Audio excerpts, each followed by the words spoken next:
ভুলেও কখনো বাচ্চাদের ছবি ফেসবুকে দিবেন না। যদি দেন তাহলে মারাত্মক দুইটি ক্ষতি হবে। আপনি আপনার বাচ্চার সুন্দর বাচ্চা, কিউট বাচ্চা, তার ছবি আপনি ফেসবুকে আপলোড করলেন। এখন আপনি খেয়ালও করতে পারতেছেন না আপনার বাচ্চা অসুস্থ।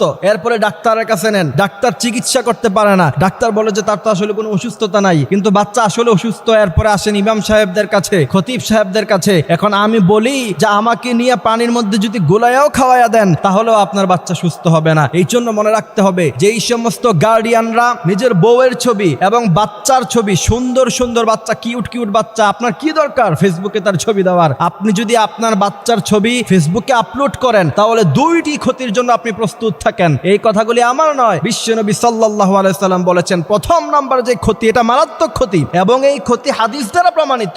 আপনি আপনার বাচ্চার সুন্দর একটা ছবি আপনি ফেসবুকে আপলোড করলেন, এরপরে আপনার পরিচিত মানুষরা ফেসবুকে দেখে সে যদি বদনজর দেয়, আর নজর হাক্কুন, রাসূল করিম সাল্লাল্লাহু আলাইহি সাল্লাম বলেছেন নজর একটা সত্য জিনিস। ফেসবুকে বাচ্চার ছবি আপলোড দেওয়ার পরে কেউ না কেউ বদনজর দিতে পারে, আর আপনার বাচ্চার উপর যদি একজনের বদনজর লেগে যায় তাহলে আপনার বাচ্চার লাইফ শেষ। কারণ বদনজর একটা কঠিন জিনিস। বুখারীর মধ্যে হাদিস এসেছে, আন আবি হুরায়রা রাদিয়াল্লাহু তাআলা আনহু قال قال رسول الله صلى الله عليه وسلم العين حق।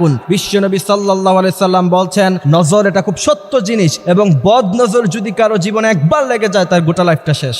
মডার্ন সোসাইটিতে তো এটা একবারে কমন ব্যাপার। বাচ্চা খাবার খাইতেছে, বাচ্চা খুব কিউট লাগতেছে, এবার ছবি তুলে ফেসবুকে আপলোড করে দিচ্ছেন। বাচ্চা হাঁটতেছে, তার ভিডিও করে ফেসবুকে আপলোড করে দিচ্ছেন। নো, কখনো এটা করবেন না। যদি করেন তাহলে একবার যদি কারো বদনজর আপনার বাচ্চার উপরে লেগে যায় তাহলে তার সুন্দর জীবনটাকে আপনি নষ্ট করে দিলেন নিজ হাতে। একজন সচেতন গার্ডিয়ান হিসাবে কখনোই উচিত না আপনার বাচ্চার ছবি আপনি ফেসবুকে আপলোড করবেন। দ্বিতীয় নাম্বার যে ক্ষতি, সেই ক্ষতি হচ্ছে আপনার বাচ্চা তার অস্তিত্ব ছোটবেলা থেকেই সোশ্যাল প্ল্যাটফর্মে থেকে গেল। বিশেষ করে মেয়ে বাচ্চাদের ছবি তো কখনোই কোনোভাবেই ফেসবুকে দেওয়া যাবে না। এরপরে দেখা যায়, আমি বিশেষ করে আমার ফ্রেন্ড লিস্টে এরকম অনেক বাবা মা আছে যাদেরকে দেখি বাচ্চার বয়স 15-16 হয়ে গেছে, বাচ্চাকে বিয়ে দেওয়ার মতো বয়স হয়ে গিয়েছে, এই মেয়ে বাচ্চার ছবি ফেসবুকে আপলোড করে বলে যে আমার কিউট মামুনিটা। তোমাকে কে বলছে? তুমি তোমার বাচ্চাকে, তুমি তোমার মেয়েকে মেয়ের চোখে দেখো ঠিকই, কিন্তু তোমার বন্ধু বান্ধব বা কাজিন যারা আছে তোমার পরিচিত, তারা তো মেয়ের চোখে দেখে না। 15-16 বছরের মেয়ে, একটা যুবতী মেয়ে, তারা তো তোমার বাচ্চাকে কখনোই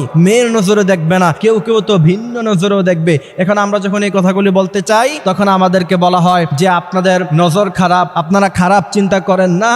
বিশ্বনবী সাল্লাল্লাহু আলাইহি ওয়াসাল্লাম যেটা নিষেধ করে গিয়েছেন সেটার মধ্যে কখনো ভালো জিনিস থাকতে পারে না। বিশ্বনবী সাল্লাল্লাহু আলাইহি ওয়াসাল্লাম বলেছেন একটা বাচ্চা যখন উপযুক্ত বয়স হয়ে যায় তখন তাকে পর্দা করতে হবে। 7 বছর বয়সে বাচ্চাকে নামাজ পড়াতে হবে, 10 বছর বয়সে তাকে নামাজ না পড়লে তাকে পিটাতে হবে। বর্তমান সময়ে বেশিরভাগ মেয়েরা 10 বছরে বালাগা হয়ে যায়, আপনি তাকে 15 বছর তার বয়স, তার ছবি ফেসবুকে দিয়ে আপনি কখনোই এই কথা বলতে পারেন না যে তার উপর কেউ খারাপ নজর দিবে না। সুতরাং এই বিষয়গুলি খেয়াল রাখতে হবে। আল্লাহ সুবহানাহু ওয়া তাআলা আমাদেরকে এই কথাগুলি বুঝার, মানার তৌফিক দান করুক। আমিন।